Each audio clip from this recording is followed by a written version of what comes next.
In Miri, the houses that sold fastest were rarely the prettiest ones. They were the ones whose owners understood time was the real price.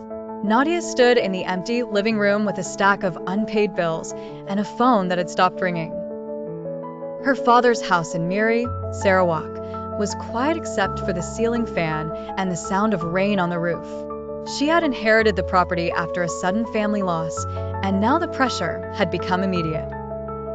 The loan was overdue, the maintenance was draining her savings, and every week the market seemed to move farther away.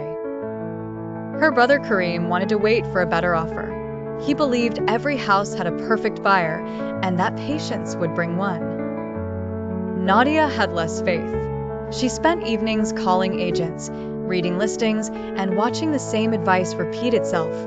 Price it right, present it clearly, and do not let emotion decide the sale. The first agent she met arrived with polished shoes and vague promises. He talked about future potential and premium positioning, but avoided her question about deadlines. The second agent was blunt.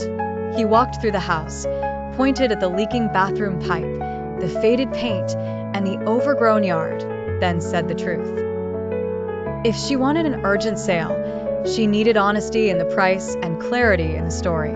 That night, Nadia changed her plan. She ordered a cleaning crew, removed the heavy furniture, opened every curtain, and asked a photographer to capture the house in daylight. She wrote a simple listing with no ornaments and no exaggeration.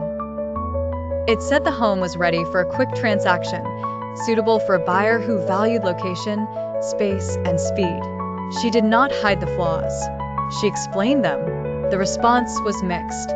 Some callers wanted discounts too deep to survive. Others were curious but slow. Then, on the fourth day, a couple from Lutong arrived with a child asleep in the car and a folder of documents already prepared. They had been searching for a place near work, school, and family. They did not want drama. They wanted certainty. They walked through the rooms without speaking much. The wife paused at the kitchen window and said the light felt right. The husband checked the fence line, the roof angle, and the access road. Then he asked the question Nadia had been waiting for. What is your lowest acceptable number if we can complete soon? By evening, the deal was moving.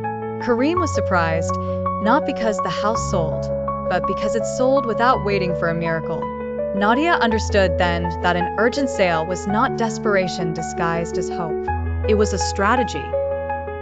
In Miri, where buyers could sense hesitation from a distance, speed belonged to the seller who was prepared, realistic, and willing to let go.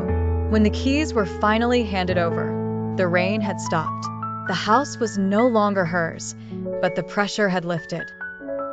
She closed the gate one last time and felt the strange relief of someone who had turned a burden into a decision. In a market like Miri's, that was sometimes the most valuable sale of all.